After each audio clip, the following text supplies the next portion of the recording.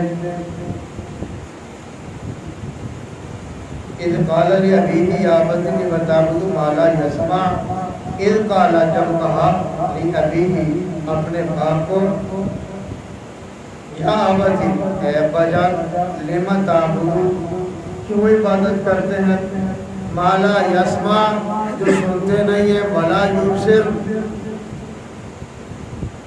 جو دیکھتے بھی نہیں ہیں، ولا یغنی اور جو نہ مال و دولت کے مالک ہے، نہ فائدہ پہنچا سکتے ہیں، عن کا شیعہ آپ کو ذرا برابر بھی ان کی عبادت کی کیا ضرورت ہے آپ کو. یا ابت انی قد جاءنی من العلم ما لم یأتک فاتبعنی اہدک صراطا سویا. اے ابا جی انی قد جاءنی من العلم، بے شک میرے پاس ایسا علم ہے، آیا ہے، ما لم یأتک جو تمہارے پاس نہیں ہے، فاتبعنی تو آپ میری پیروی کر لیں، میری تابعداری کر لیں، میری بات مان لیں، میرا کہا مان لیں. اہدک صراطا سویا تو میں بتاؤں گا تمہیں ایسا راستہ جو بالکل سیدھا، اس میں کوئی کجی نہیں. یا ابت لا تعبد الشیطان، اے ابا جی آپ شیطان کی عبادت نہ کریں. وہ تو بت بناتے تھے، بت کو تو شیطان نہیں کہا جاتا، تو پھر شیطان ان کو قرار حضرت ابراہیم علیہ السلام نے کیوں دیا؟ اس لیے کہ بتوں کی پوجا کے لیے مجبور کرتا ہی شیطان ہے، ان کے لیے دلائل جمع کرتا ہی وہ ہے، لوگوں کے اذہان کو یہی تیار کرتا ہے. تو معلوم ہوا جس نے تیار کیا ہے پھر عبادت بھی اسی کی ہوئی، خدا کی تو کوئی عبادت نہ ہوئی. کیوں؟ بیچاروں کو تو اپنی عبادت کی خبر نہیں، اور شیطان خبردار ہے، اللہ کی عبادت چھڑا کر غیر کی طرف لگا رہا. ہر غیر کی عبادت وہ شیطان ہی کی عبادت. ان الشیطان بے شک شیطان کان للرحمن عصیا، وہ تو رحمان کا دشمن ہے، وہ تو پرانا نافرمان ہے اللہ تعالیٰ کا، وہ تو کہانی مانتا، اس نے بات ہی نہیں اللہ کی مانی، وہ تو سخت نافرمان ہے. یا ابت انی اخاف ان یمسک عذاب من الرحمن، یا ابت ابی انی اخاف میں ڈرتا ہوں ان یمسک کہیں پکڑ نہ لے عذاب من الرحمن رحمان کی طرف سے، فتکون للشیطان ولیا اور تم بن جاؤ شیطان کے ساتھی. میں آپ سے بات دریافت کرتا ہوں، اللہ کا عذاب جب آتا ہے اللہ تعالیٰ کی صفت قہری ہوتی ہے، صفت جباری ہوتی ہے، جب اللہ کا قہر برستا ہے تو پھر یہ تو کہنا محال ہی ہو جاتا ہے کہ رحمان کا قہر برسا ہے. رحمان کے بعد تو قہر ہوتا نہیں، رحمان تو کہتی مہربان کو ہے. گویا کہ نبوت کی بات کرنے کا انداز ایسا انوکھا ہے کہ وہ اللہ کے قہر کو بھڑکانا بھی نہیں چاہتے، دعوت بھی پوری دینا چاہتے. تو گویا یوں ارشاد فرمایا ان یمسک، کہیں ایسا نہ ہو تمہیں مس کر جائے، چمٹ جائے تمہیں عذاب من الرحمن رحمان کا، یعنی اس کا غصہ نہ بھڑک اٹھے، آج کی طرف نہ آ جائے. تو رحمان کے پاس تو مہربانی ہے، غضبناک ہونے کا تو سوال ہی ابتدا نہیں ہوتا. تو فتکون للشیطان ولیا، ایسا نہ ہو کہ تم بن جاؤ شیطان کے ساتھی. قال اراغب انت عن آلہتی یا ابراہیم، اب وہ بولے، قال کہا، اراغب تم پھر گئے ہو، انتا اچھا تو. حضرت ابراہیم علیہ السلام نے یوں مخاطب نہیں کیا، چونکہ یہ بڑے کا خطاب ہے، یہ بڑے کا انداز ہے. انتا عن آلہتی، اچھا تم تو میرے معبودوں سے پھر گئے ہو، تم نے ان سے روٹی پھیر لیا ہے. تمہارا رجحان ہی بدل گیا ہے. یا ابراہیم اے ابراہیم لئن لم تنتهِ لأرجمنك واهجرني مليا. اگر تم باز نہ آئے تو یاد رکھو لأرجمنك میں تمہیں رجم کر دوں گا. رجم کہتے ہیں پتھر مارنے کو، سنسار کرنے کو. کسی کو پتھر مارے جائیں یہ ایک شرعی سزا بھی ہے کہ اس میں پتھر مارے جاتے ہیں، مار مار انسان کو ہلاک کر دیا یا ختم کر دیا جاتا ہے. لأرجمنك تو میں تمہیں سنسار کروں گا. واہجرنی اور چھوڑ دو تم مجھے ملیہ ہمیشہ کے لیے. گویا کہ تم میرے پاس سے چلے جاؤ. اب ان کی طرف سے دیس نکالا کیا جا رہا، چھٹی کروائی جا رہی، گھر سے نکالا جا رہا. نبی کا انداز پھر بھی حوصلہ. آپ دیکھ لیں قال سلام علیکم. ان کی طرف سے کوئی رعایت نہیں، ان کی طرف سے ایک ہی بات ہے ہم تجھے پتھر مار مار کر ہلاک کر رہے ہیں، چھوڑ دے ہمیں، نکل جا یہاں سے، چلا جا ملک سے باہر. مطلب کیا تو ہمیں دوبارہ نظر نہ آ. تو نبی کا حوصلہ دیکھو. قال سلام علیکم. اچھا پھر تم پر سلام ہو. تو سلام کا کیا مطلب ہوتا؟ تجھ پر رحمت ہو، تجھ پر سلامتی ہو، تو امن سے رہے، تو چین اور سکون سے رہے، تیری زندگی بہت خوبصورت رہے، بہت اچھی رہے. یہ معنی ہے سلام کا. سلام کی کئی چیزیں مجھے یاد آ رہی ہیں.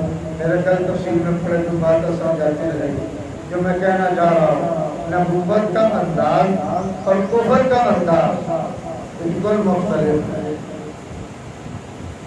سلام علیکم میں تم پر سلامتی بھیجتا ہوں، میں تمہیں سلام دیتا ہوں.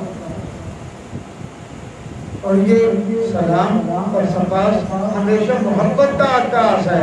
لڑتا ہوا تو کوئی بھی نہیں کہتا کہ میں تجھے سلام کہتا ہوں. وہ تو مکہ مارتا یا پتھر اٹھا کر پھینکتا اس کی طرف، یا لاٹھی چلاتا یا گولی چلاتا. وہ تو نہیں اس کو آ کر کہتا سلام علیکم کہ تم پر سلام ہو. وہ تو اس کے ختم کرنے کی طرف ہے، وہ دوسرا اس کو ختم کرنے کی طرف ہے. تو سلام علیکم میں تم پر سلامتی بھیجتا ہوں، تمہیں سلام کہتا ہوں. سأستغفر لک ربی میں تمہارے لیے ضرور بخشش پاؤں گا اپنے رب سے. انہ کان بی حفیہ بے شک وہ مجھ پر بڑا ہی مہربان ہے. میرا اللہ مجھ پر بڑا ہی مہربان ہے. کیا مطلب؟ مہربان بتانے کا مقصد یہ ہے اگر آپ راستہ بھول گئے، بھٹک گئے، تو آپ بھی اس لائن کو چھوڑ دیں، سیدھی راہ پر آ جائیں تاکہ رحمت آپ پر بھی برس جائے. اور حضرت ابراہیم علیہ السلام پہلے ہی راہ ہدایت پر ہے. تو اوپر کرتے رہیں گے، بہت سی چیزیں سامنے آتی رہیں گی. دعا کریں اللہ سبحانہ و تعالیٰ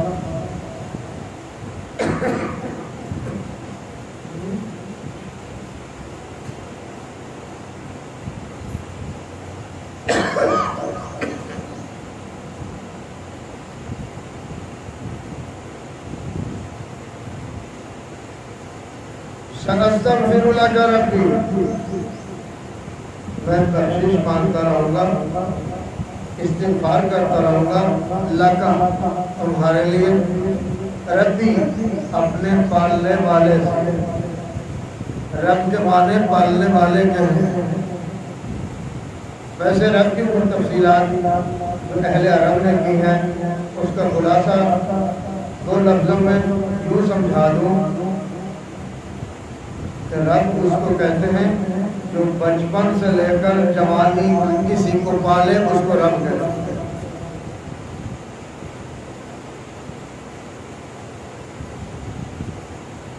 گویا کہ استغفار تمہارے لیے بخشش مانگنا اپنے رب سے یہ میرے ذمہ رہا، یہ میں کرتا ہی رہوں گا. انہ کان بی حفیہ بے شک وہ مجھ پر بڑا ہی مہربان ہے. گویا کہ میرا اللہ ان پر بڑے مہربان ہے۔ یاد رکھو مانگنے کا یہ طریق نہایت جاندار ہے۔ ہمیشہ جب مانگو امید سے مانگو، نا امیدی میں مت مانگو۔ اگر اس طریق سے مانگو گے کہ امید آپ کی پختہ ہے، ارادہ آپ کا پختہ ہے، خیال آپ کا پختہ ہے، تو کام کے ہونے کی کبھی امید ہے، مل جانے کی کبھی امید ہے جو آپ نے مانگا۔ اور اگر خیال یہ ہے وسوسے کی خبر ہوتا ہے کہ نہیں، مانیں گے کہ نہیں، سنیں گے کہ نہیں، لے جائیں گے کہ نہیں، لائیں گے کہ نہیں، کوئی کلمہ پڑھے گا کہ نہیں، اور پھر آپ نے کام کر لیا جو کرنا تھا۔ آپ کی ہمت کا جب یہ حال ہے تو ایمانی جرأت و ہمت جب پہلے ہی مجروح ہے تو کام کے ہونے کی طرف کو کام۔ اللہ سبحانہ و تعالیٰ مجھے آپ کو اللہ و سنت کے سمجھنے کی اور اس طرح عمل کی توفیق نصیب فرمائے، اور حضرات انبیاء علیہ السلام خصوصاً حضور سید عالم صلی اللہ علیہ وسلم، اہل بیت اعظام، صحابہ، دیگر اولیاء رضوان اللہ تعالیٰ